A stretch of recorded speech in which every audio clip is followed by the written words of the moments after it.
الحمد لله نحمده ونستعينه ونستغفره ونؤمن به ونتوكل عليه. يا نساء النبي لستن كأحد من النساء إن اتقيتن فلا تخضعن بالقول فيطمع الذي في قلبه مرض وقلن قولا معروفا. صدق الله العظيم. زما قدرمنو مسلمانانو خوندو او زما مسلمانانو مندو، الله تبارک وتعالى پر مشتاسو باندې ډیر زیات احسان وکړي چې مشتاسو ته الله پاک د دین د خبرو د اوریدلو د باره توفیق راکړي چې مشتاسو په نن ورځ باندې د دې بیان د اوریدو کوشش وکړي او الله پاک دې موقع ته راورسولو. کم آیت کې ما تاسو په مخ کې بیان کړي قدرمنو، تر هغه آیت د مخه زموږ تاسو د ناستي مقصد او اراده بداوي چې موږ د الله او د الله د رسول خبره اورو او پر دا باندې عمل کوو، چې دا زموږ یقین وي. بیا ان شاء الله دا بیان موږ تاسو ته ډیره ګټه کوي. دا بیان زموږ تاسو اعمالو ته، دا بیان زموږ تاسو پر ژوند باندې ډیر ښه اثرات پرېږدي. چې کله د چا د نیت وي چې زه به پر دې خبرو باندې عمل کوم، نو تاسو په خپل زړه کې د ځان سره د نیت د قصد دا وعده وکړئ چې پر دا خبرو به زه ان شاء الله عمل کوم. قدرمنو، کم آیت چې تاسو په مخ کې تلاوت شو په هغه کې الله تبارک وتعالى فرمایي چې اے د نبی بیبیګانو لستن کأحد من النساء، تاسو عام زنان نه یاست، تاسو د نبی بیبیګان یاست، د مسلمانانو مند یاست. فلا تخضعن بالقول، تاسو چې کله د پردې په اخوا د یو نامحرم سره امر مجبوری او خبره کوي، په خپل خبره کې نرمي، په خپل خبره کې د आवाज نازکوالی، دا به تاسو په خپل الفاظو کې نه راولئ. ولی ټول نارینه یو رنګ نه دي. هغه کم مقابل نارینه چې دی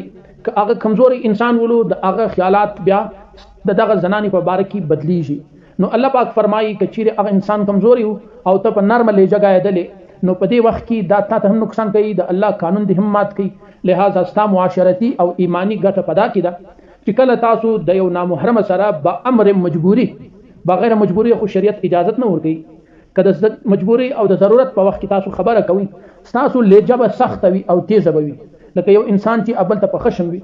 په خشم کې دی څنګه خبره کوي، ستاسو په لهجه کې به دا رنګه تریخوالی وي. دا د دې زنانې هم حفاظت دی، د هغه نارینه هم حفاظت دی، او د الله حکم هم دی. قدرمنو، نن موږ تاسو چې کومه خبره کوو هغه پر دې باندې کوو چې د نن سبا د کفارو د خوا څخه د زنانو دپاره د ازادي پر نامه باندې چې کوم معاشره جوړه شوې ده، او د هغه په مقابل کې د مسلمان کور یو باپرده نیک سیرته زنان، د دې دواړو په مین کې کم فرق دی او په هغه ژوند کې کم تاوانونه دي، د یو مسلمان خور مور په ژوند کې کمی خوشحالیانې دي، نن موږ تاسو پر دې باندې بیان کوو. قدرمنو، موږ تاسو په معاشره کې الله تبارک وتعالى په قرآن کې د معاشره احکام بیان کړي دي. الله پاک فرمایي وای وقرن فی بیوتکن ولا تبرجن تبرج الجاهلیة الاولى، چې اے زنانو ګوره د قرآن مزاج دا دی، الله پاک نارینه ته حکم وکړي چې دا تاسو خپلو زنانو ته ووایاست. یا ایها الذین آمنوا قوا انفسکم، اے د ایمان والاو تاسو خپل ځانونه د جهنم څخه وساتئ، و اهلیکم او خپل کور بچان وساتئ. نو دا زنانو ته هم حکم شو. او په بل ځای کې فرمایي ومن آیاته ان خلق لكم من انفسکم ازواجا، وای الله پاک چې دی پر تاسو یو نعمت تا کړی دی چې د انسانانو څخه تاسو د پاره بیبیګان پیدا کړی دي. خبره و نارینه ته کړی، نو په دې باندې هر ځای خبره چې ده الله پاک نارینه ته کوي، وای تاسو خپل زنانو ته داسې وایاست. په بل ځای کې راځي یا ایها النبی قل لازواجک وبناتک ونساء المؤمنین، اے نبی ته خپل کور والاو ته وایا، مسلمانانو و زنانو ته وایا، ستاولونو ته وایا. نو معلومه ده چې هر ځای الله پاک نارینه ته حکم کوي، وای دا خبره و زنانو ته وکړي. لیکن قدرمنو په یو ځای کې الله پاک دا رنګ هم فرمایي برای راست زنانو ته خطاب کوي چې وقرن فی بیوتکن، اے د مسلمانانو زنانو، اے د جنت غشتونکو زنانو، اے پر الله او د الله پر رسول ایمان راوړونکو زنانو، قرنا تاسو کښېنئ فی بیوتکن په خپلو کورو کې. دا شاپینګ، دا بازار، دا کوڅه، دا گلی، دا روډونه، دا ستاسو ژوند نه دی، نه ستاسو کامیابي ده. ستاسو اصل ځای چې دی هغه ستاسو خپل کور دی. اصل نن سبا چې تاسو وګورئ، نن سبا هغه زنانه ډېره خوشحاله ده، هغه د اعصابو په اعتبار سره هم، د صحت او د معدې او د دې په اعتبار سره هم، د ایمان او د عقیدې په اعتبار سره هم هغه زنانه، او حتی کې د کور د خاوند یا د ورور یا د پلار د نارینه‌و په نظر کې هم هغه زنانه ډیره عزتدار ده چې کومه زنانه بغیر سخت مجبوري د کور نه راوځي. یو خو سخت مجبوري ولا یو فاتا ده، یو مړی دی، یو خوشحالي ده، یو واده دی، په هغه کې راوځي. لیکن چې سخت مجبوري نه دا د کور نه راوځي، هغه زنانه ډېره درنه زنانه، هغه د خپل خاندان په نظر کې ډېر زیات مقام او حیثیت لري. هغه وجه دا ده چې کله دا زنانې د الله حکم ومني، په خپل کور کې کښېنستله، دا نه و چې د باندې شاپینګ دی، چکر دی، نو په ګلۍ کې روانه، نو کله کپړې څرنګه، کله پړونی څرنګه، کله برکه یې کله نه یې. بیا که یو عورت په برکه کې ولاړه، آهسته آهسته دا برکه د بدنه لرې کېږي، کله مخ پکې لڅي، کله برکه دارنګه وي چې هغه څه پر برکه نه وي، نو بیا سوکه سوکه. ولې دې ته د ویلو والا نه وي، دا امخته سي. د دې دا خیال دی چې دا دنیا په خپله جوړه شوې ده، د وینا والا نشته. الله پاک هر لمحه محفوظه کوي. نو په دې باندې د دارنګه زنانې چې هغه پر کور کښیني، خپل دین، خپل خدای، خپل عزت، خپل پرده دا سنبال کی، نو الله پاک د هغه زنانې قدر د دې د خپلوانو، د دې د اولاد، د دې د خاوند، د دې د زوی، د دې ګردو په نظر کې واچوي چې دا ډېره پردناکه زنانه ده. لیکن نن سبا زموږ په معاشره کې د افسوس سره زه دا وایم چې زموږ زنانې دا وایي چې نه زه نوکري کوم. ټیک دی، ته نوکري کوې، د کور کارو جاړو دا نه سم والی. اچھا، نو چې په نوکري کې هلته ته بل سړي ته چای پخې، نور انسانانو ته چای ورپخې، ورته پر ټیبل دا چای ورته ایږدې، یا هلته جارو وې، یا هلته په قلم باندې خط لیکې، محنت کوې، دغه محنت کور ته پر تا بد لګېږي او په دفتر کې وتا ته سم ښکاره کېږي. نو تاسو خپل اندازه وکړئ، یو زنانه په خپل کور کې خدمت کوي، نه دا نامحرمه څوک ویني، نه چپه خبره ورته کولی شي، هغه زنانه ډېره په عزت. لیکن کومه زنانه چې په بازار کې وي، یا دا وایي چې زه نوکري او ډیوټي کوم، بالکل کته دارنګه ډیوټي او نوکري وکړي چې په هغه کې د پردې خیال وساتل شي، د اسلام احکام نه ماتېږي، د شریعت پرده په دې کې نه ماتېږي، ستا عزت او ستا ناموس محفوظ وي، شریعت تا د دې څخه نه راګرځي. لیکن نن سبا دا خبرو باندې څوک عمل نه کوي، چې نه کوي، نو بیا دغه کومه ډیوټي چې ته غواړې دا ډیوټي په اسلام کې نشته. لہذا چې نشته نو ته دا ځان مه ستړی کوه، آخر به تر دا ځای راسې چې بیا به ارمان کوې، نه به د کور د ژوند په خوشحالي پوسې او نه به د بار. هغه په دې وجه باندې قدرمنو خوشحالي چې ده هغه د الله په لاس کې.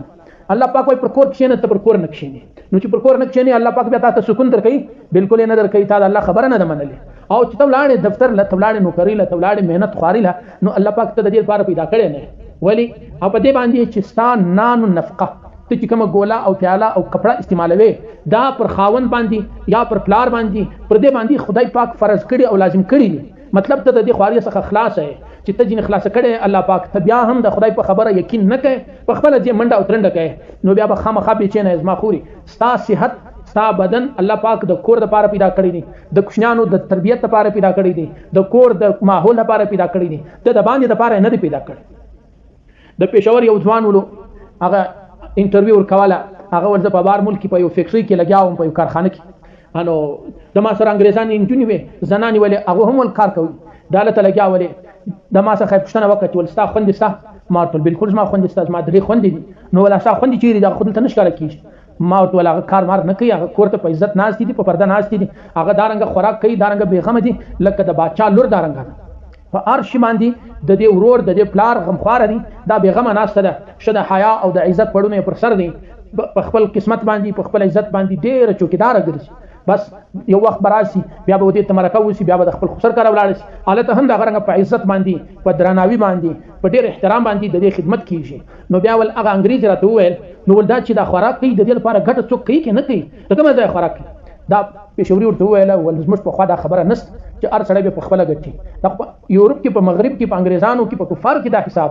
چې کوم سړی په خبره پوه شولو، هغه دې خپله دې ګټي، خپله دې خوري. ول ما ورته نه،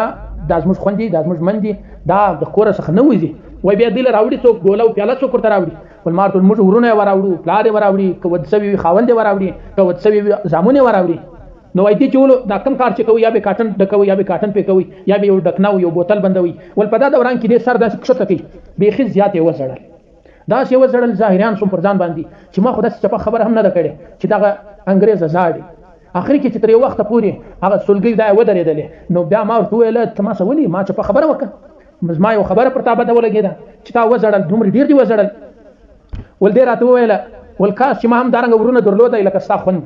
چې هغه ورونه لري، ورونه یې ورله ګټي دي، په کور کې بېغمه ناستې دي، لکه د باچا لوڼې دارنګه ناستې دي. لکه ملکه دارنګ ناست دي بس دی د کپړو د خاصه بیغمه دي د ګولي او د پیالې د خاصه بیغمه دي که د ځمن هر ضرورت او علاج او ډاکټر او دغه د خاصه بیغمه دي که یو اختر او یو خوشحالي ولا د خپلوان کر تګولو هم د اورور د پلار تر هغه په عزت او په پرده او په حفاظت سره رسي ولکاش کې ما هم دارنګ ورونه درلودای نن به زولي پر دا عمر باندې زنان کمزورې ده الله پاک د دې تخلیق دغه رنګ کړی زه وګوره زه اوس دومره خاري کاږم چې د نارینه مقابله کوم او زما په صحت کې زما په بدن کې خدای دومره قوت نه دی چې لکه د نارینه زه مجبور یم بس لګیا یم د ورځې وګټم ماښام وخورم د ورځې وګټم ماښام وخورم نه خپل کور لرم د کرایه په کور کې اوسم نه می واده سته نه می بچان سته نه می خاوند سته یو شی مې نسته ارمان چې زړه دارنګه زنانه وای لکه سا خوند ما ورور درلودای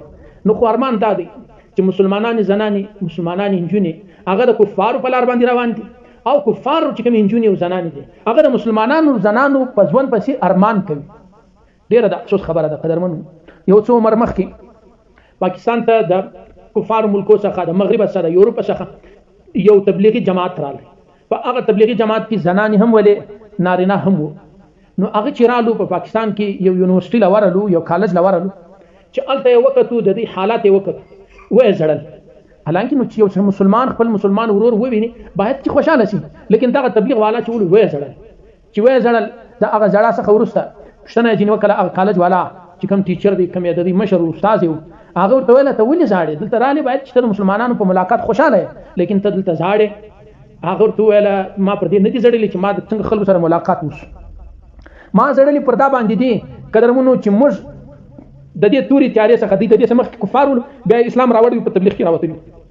چې موږ خدای د دې توري تیارې څخه راوېستو نن موږ شکر کاږو چې خدای اسلام دې راکړي هغه توري تیاره چې موږ پکې و دغه څخه خلاص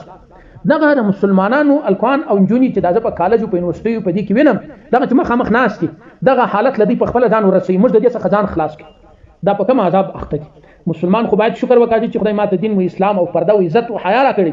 لیکن دغه سکول کالج والا الکوان انجونی چې زه دایم وینم دغه په سکول کې ناس دي یا زه مخامخ وینم دی ګرځي دا چې دا برته کفارو په خوا روان دي په یو خوانه روان ته وګوره په اسلام کې دا د کومه خاصه جایز دي چې یو نامحرمه زنانه دي د نامحرمه نارینه تر څنګه شي قدرمنو دا یو خبره ډیره زیاته په اخلاص او د زړه په غوږو یواو د زړه په تختی باندې دا خبره در سره ولیکي مې پرېږدي شیطان وای کچيري حسن بصري رحم الله استاد او رابعه بصريه چې د زنانو په ټولۍ کې یو عظیمه زنانه ده د خدای د اولیاء څخه یو غټه د خدای ولی ته رسوي ده کچيري شاګرد رابعه بصريه او ويم کې کوم کتاب وي ويم کې کتاب قران مجید وي او چیرې وای د مکه مکرمه د بیت الله په نس کې د نن وای لا هم شیطان وای دوا بدی وی دریم بزور اعظم د دې دواړو په باره کې یو بل ته غلط خیالات پزړه کې ورأچو نو چې شریعت اجازه نه درکوي شریعت ته دا وای ته نرمي خبرې لا د نامحرم سره نه کوي او بیا ته راز یو نامحرمه انجلی چې ده هغه د یو نامحرمه الک سره کښینه یو ورځ نه یو کال نه ګرد عمر سات عالم پر دې بنیاد باندې دی نو قدرمنو د انسان لکه څنګه چې د خوراک او د چاک ضرورت د انسان هر یو هغه د غرنګ د واده ضرورت لري لکه د خوراک او د چاک او تا به واده دلته کښینولي نو د دې سبا د خیر توقع کو ولې نو مطلب خدا سمجھ د شیطان څخه مطمئن شو بالکل به مطمئن کیږي قدرمنو دا الله پاک فیصله ده ان الشیطان لكم عدو فاتخذوه عدوا الله پاک فرمایي بهشکه شیطان چې هغه ستاسو دشمن دی انسانانو الله پاک ته خو ډیر څه معلومي د شیطان رګ د شیطان اډ د شیطان جوړ د شیطان وېشته الله پاک جوړ کړی دی نو الله ته خوشا معلومي الله پاک کوي انسانانو د تاسو دشمن دی په اخلاص غوښو یا واوري او په تاکید سره واوري هم تاسو په پښتو کې وایو په کلک سره واوري دا شیطان تاسو دشمن دی چې دشمن دی هغه نو مطلب د تاسو سره شن نه کوي دشمنی در سره کوي انو چې تاسو کله خپل لور خپل زوی دارنګ واسطول نو ولی شیطان به د دې سره شکی بالکل شنو سره کوي ک الکو کناري نولو هغه هم ژوند ورته کوي هغه هم ژوند به نور کوي ژوند په دې دنیا کې هیڅ نشي پاته او کچيري زنانه ولا الله دې د هر مسلمان خور او ورور حفاظت وکي هغه هم الته محفوظ نه شیطان تیر انسان پر اجتماع تاسو وایي او دویم الله پاک فرمایي چې کله شیطان ستاسو دشمن دی نو تاسو وکړه الله پاک فرمایي فتخذوه عدوا کله شیطان سره ته دشمنی کوا الله پاک فرمایي د شیطان دشمنی کول دا الله پاک وایي ستاسو په خیر کې دي کله چې د دوست بلی یا د پر لار باندې کله د پر طریقه باندې روان وي په پوسټ چې ته د خپل دشمن سره په تیاری کې نه دشمن چې هر وخت نقصان در ورسوي بیا هغه نقصان ته په خپل ځان ته رسولې دي ولی الله پاک په قران کې اعلان کړی دی بر ملا اعلان کړی دی دنیا جهان په خبره ده چې شیطان د انسان دشمن دی او الله دا هم درته ویلي دي د سره په دشمنی کې ستا ګټه ده د خبره ممنه بیا ته کامیاب یې کدی د ومنله په پوسه دشمن دی خامخا ته تاوان در رسي او خپل ځان ته تاوان ورسوي چې دا ویل زه آدم علی السلام ته څنګه سجده وکړم آدم علی السلام د خاورې پیدا دي زه د وره پیدا یم انا خیر منه خلقتني من نار وخلقته من طين یا الله زدي د خاور پیدا کړی دی او زدي د ور پیدا کړی خاور چې ته په اواز وګورځي هم کښته راځي ور چې ته په مځکه ولګي هم په اواز دي نو ته خطر ډیر به تاره تکبر کړی نو الله پاک ورته ویل چې ول بس ته ولاړې ده همیشه د پاره جهنمی سولې نو چې یو شیطان د ځان سره بد وکړو نو د موت سره به شو کې د هغه نامحرم الک د انجلی سره به شو کې چې هغه د خدای قانون تر پښو لاندې کې دا رنګ کوي دا په کوم کتاب صحیح دی دا په یو کتاب نه دی صحیح نه په یو انسانیت صحیح دی نه په پښتونوالي صحیح دی نه په غیرت باندې صحیح دی نه د پښتنو په مړانه کې دا خبره صحیح ده دا د کوم ځای څخه ثابت ده نو قدرمنو الله پاک مش تاسو ته وایي چې تاسو د یو چا سره دښمنی مکوئ په دې کې تاسو ګټه ده او د شیطان سره دښمنی کوي په دې کې تاسو ګټه ده کچېری ته د شیطان سره دوستی وکې په هغه کې بیا موږ کم تاوان دی په هغه کې موږ دوه تاوان یو تاوان داسو د الله خبره مې نه ومنله خامخا به موږ پریشان یو نن چې کوم انسانان پریشان دي هغه د الله خبره نه ده منلې خامخا پریشان دي پیسې هم ستا اولاد هم ستا کور واده گاډي بنگلا نوکری جایداد فیکټری ارتستا لیکن بیا هم پریشان دي د الله خبره نه مني د الله خبره دي ومني دا شان کنه هم بیا د خوشاله د صحابه سره چی شو سره نه گاډي و نه بنگلا و نه نوکری ولا لیکن خوشاله پدی و چې د الله خبره منلې نو موږ د الله خبره ومنو د شیطان دشمنی کوو بیا موږ کامیاب یو کچېری د الله خبره نه ومنو نو د الله د خاصه بیا د خیر او د خوشحالي تمه مساتي په څه وجه په دې وجه باندې چې موږ د الله حکم ماتو او الله پاک چې د هغه خاصه په جواب کې موږ ته سزا راکړي موږ ته بیا نعمتونه نه راکړي چې ته زما ډیر ښه بنده یې ولې تا د الله خبره نه ده منلې دا یو تاوان او دویم تاوان به چی شي دویم تاوان به قدرمنو داسي چې یو سړی د خپل سر د دشمن د هغه سره پر څنګه رواني په دوه لاسو د سره د احتیاط لپاره یو شی نه ور سره او دا خبره سل په سل کې یقین وي چې دا زما دشمن دی نو ولې دا دشمن به د غیب پریږدي او دشمن هم په دې خبر وي چې د سره هیڅ شی نشته په لاس کې احتیاط لپاره یو شی نشته نو بیا خو دشمن پر د خامخواري کوي او دا سیواري ور باندې کوي چې د دنیا جهان نقصان ورته رسوي انسان چې دی هغه د الله خبره ویره کوي که زنانه د کنارینه ده د زنانې بیا تر نارینه خبره شر ویریږي خبره ویره زیاته ده د الله خبره واوري دوی نه مني یا ویره سي شیطان چې دی د دشمنی بجای دوستی وګولي چې داس موږ دوست دی پر اغلا روان سي نو شیطان ته چیرې خوشحالي درکوي شیطان که خوشحالي درکولای شي ځان ته ور کړی ځان به د جهنم ساتلی وای شیطان ته عزت درکوي نه شیطان په خپل عزت نه لري نو ته به عزت درکې عزت د الله په لاس کې دی ان العزه لله جميعا ته به شزوند درکې د خپل شزوند نه دي نو ما ته به شزوند راکې ولی الله پاک په لاس کې شزوند دي الله پاک فرمایي وای من عمل صالحا من ذکر او انثى کنارینه او زنانه ولا چې شامل وکي او ایمان راوړي فلنحيينه حیاتا طیبه هغه ته به موږ د خوشحالي څخه ډک ژوند ورکو د خوشحالي ژوند د الله په لاس کې دی ولی شیطان به موږ د جهنم خلاص کړي شیطان موږ نه خلاصوي د خپل ځان نه خلاصوي نو به موږ څنګه خلاص کړي ولی شیطان به موږ د مرګ پر وخت باندې کلمه مشترا وشي چې کلمه وای بالکل نه راشي شیطان قسم اخستې دي لا اتینهم من بین ایدیهم ومن خلفهم یا الله زب صاحب بندگانو ته د هر خاصه خراتم دی به خطاباسم ولا اغوینهم اجمعین یا الله زب ګرد خطا کم ګرد بدلاری چپکم ګرد بستانه شکر کم ګرد به ګناګار کم الله پاک فرمایي چې وچا ستا اتباع وکړه هغه به جهنم ته واسو چې چا ستا اتباع نه وکړه هغه ما مخلصه بندگان دي هغه ما اصل بندگان دي په هغه باندې ته اتنه څه کولای نو هغه اصل بندگان مشتاس ولې نه جوړیږي چې الله پاک فخر پراوي کی الله پاک د فرشتو په مجلس په مشتاس باندې احسان وکي چې فرشتو ما خو انسان پیدا کوي تاسو ول دا په مزه کې وینې توي نن وګورز ما نیک بنده یا زما نیک بندي زنانه دا وګور دومره شل منځ کوي دومره شپرده کوي دومره شایسته د اسلام مطابق ژوند کوي د خپل ځبي سره خیال ساتي ولی